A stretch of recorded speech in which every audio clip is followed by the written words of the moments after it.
Olá, como vai? Tudo bem? Como passou de quinta-feira? Eu passei bem. Na verdade, você me viu quinta-feira, eu ainda estava aqui, eu ainda estou aqui. Eu fiquei aqui parado no tempo. Já pensou? Seria bom. Mas bem-vindo a mais um Renato Responde.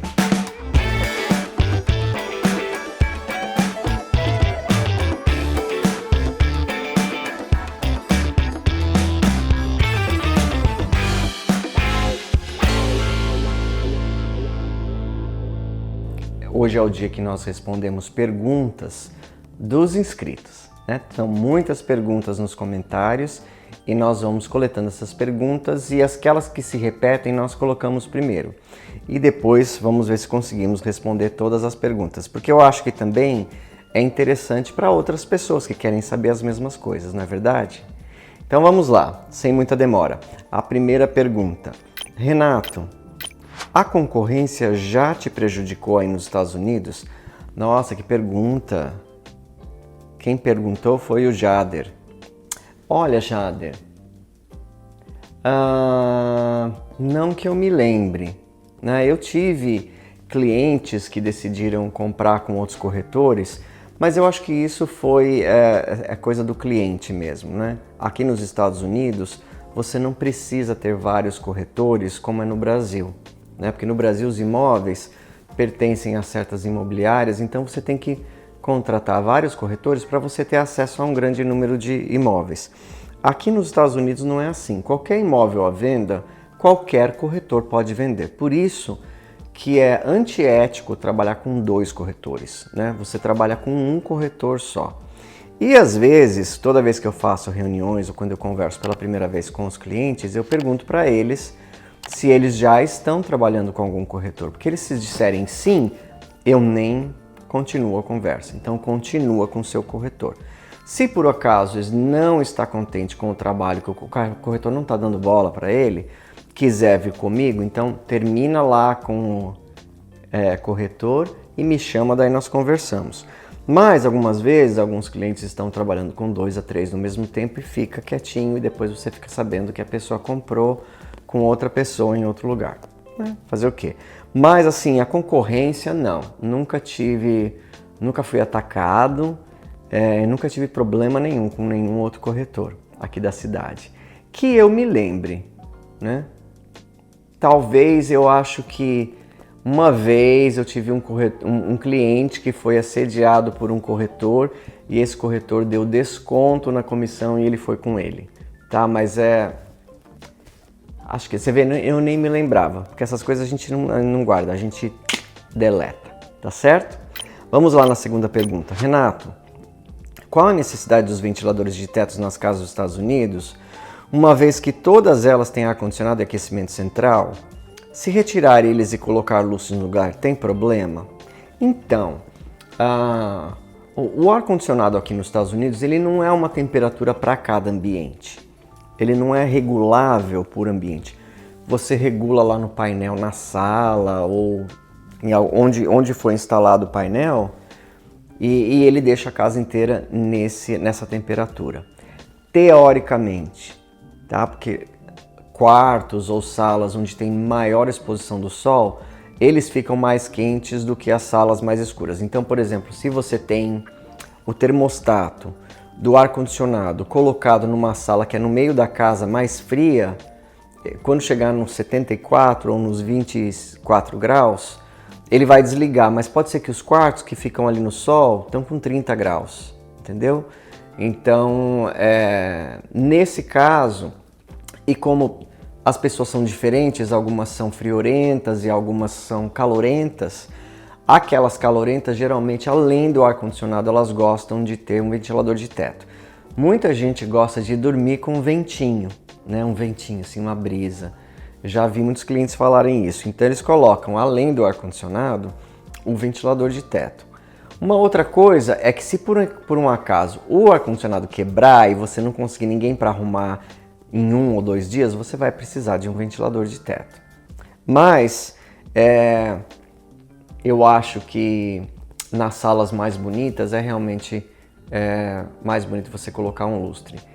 Tem, por exemplo, eu ligo o ventilador só do meu escritório, porque fico eu com 3 cachorros lá dentro, ou seja, 4 aquecedores e mais o computador, que também libera calor. E às vezes a sala lá tá bem fria, mas meu escritório tá um pouco quente, então eu ligo o ventilador nesses momentos. Mas é o único ventilador da casa que nós ligamos. Nós só temos na sala de TV e nos quartos de visita e escritório. Não temos no quarto master. Mas você pode sim colocar um lustre bem bonito, tá bom? Renato, você poderia falar um pouco sobre a cidade de Oviedo? Sim! A cidade de Oviedo, que na verdade nós pronunciamos aqui em Orlando ouvido, como se fosse ouvido, né? Ouvido. Os americanos falam ouvido. Ela é uma cidade ao norte de Orlando, seria mais ou menos nordeste de Orlando, né? Tem norte, ela fica nordeste. É uma cidade muito calma, é uma cidade muito arborizada, já mostrei várias casas ali. E uma coisa interessante de Oviedo é que ela é muito procurada porque as middle schools, ou seja, a escola do ensino fundamental lá são as mais altas do Central Florida. Então eles têm escola fundamental lá de 9 de 10, de 8 de 10, 10 de 10, que a gente só vê se repetir em alguns lugares de Winter Garden e Windermere. Orlando mesmo não tem middle school, a escola de ensino fundamental, acima de 6 ou de 7. Então, e também assim, é uma cidade que tem, na verdade, quase tudo aqui parece o mesmo lugar. Quando você anda nas avenidas assim, quase todos os comércios têm a mesma frente, o mesmo padrão arquitetônico, então você nunca sabe direito se você está em Orlando, se você está em Oviedo, se você está em Winter Springs, porque tudo parece a mesma coisa. Então lá também, lá tem os malls, tem os shoppings, muita gente vai para lá também por ser ao lado da faculdade UCF, né, University of Central Florida, que é a Universidade da Flórida Central, que é uma universidade pública, uma das melhores do país, e fica lá. Então muita gente mora lá por causa disso também, porque os filhos estão estudando lá, ou tem muitos dormitórios de estudantes, casas alugadas repúblicas. Então assim, eu gosto muito. Da minha casa para Oviedo é mais ou menos uns 35 minutos, mas de Oviedo para o centro de Orlando é 25, 30 minutos. É super rapidinho também. E agora nós vamos na última pergunta. Renato, você poderia falar um pouco sobre como funciona a saúde nos Estados Unidos? Realmente é algo caríssimo? Seria interessante você falar um pouco sobre os planos de saúde também. Olha, essa pergunta aqui teria que gravar um vídeo inteiro sobre isso. E eu não tenho licença para falar sobre plano de saúde. Eu não sou vendedor de plano de saúde, porém eu sei um pouco sobre o sistema de saúde dos Estados Unidos. E eu vou tentar, em 2 minutos, responder mais ou menos. No Brasil, nós temos o sistema público, mas quem que usa?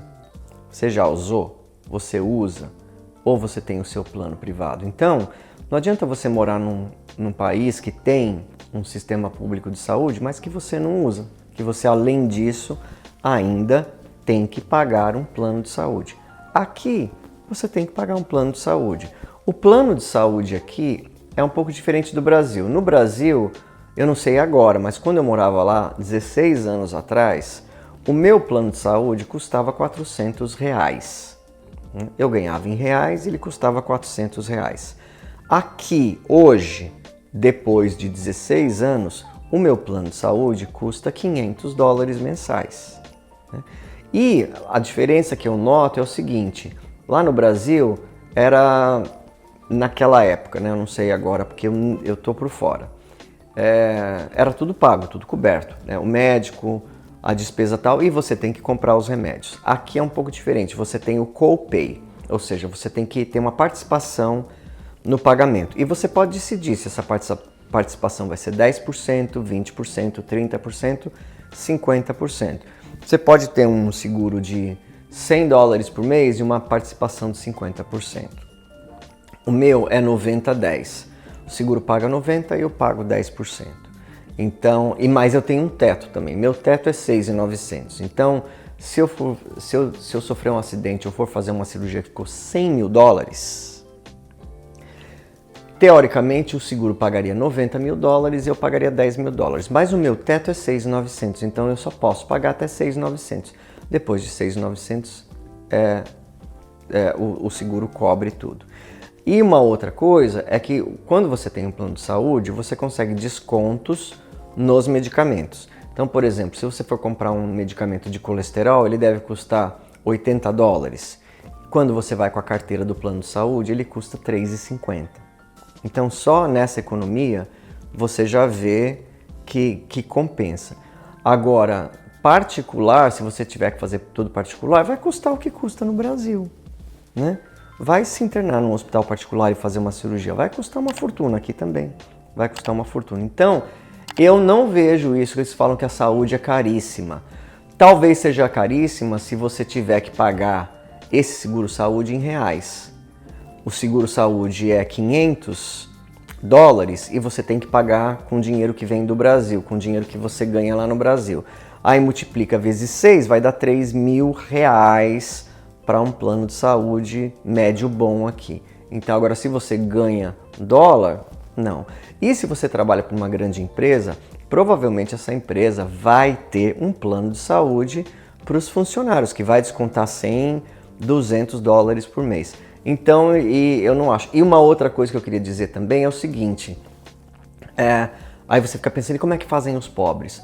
Os pobres não pagam nada. Quando você vai no hospital aqui, você vê o hospital cheio de pobres. Por quê? Porque eles entram, eles são tratados e como eles não têm dinheiro, eles não pagam.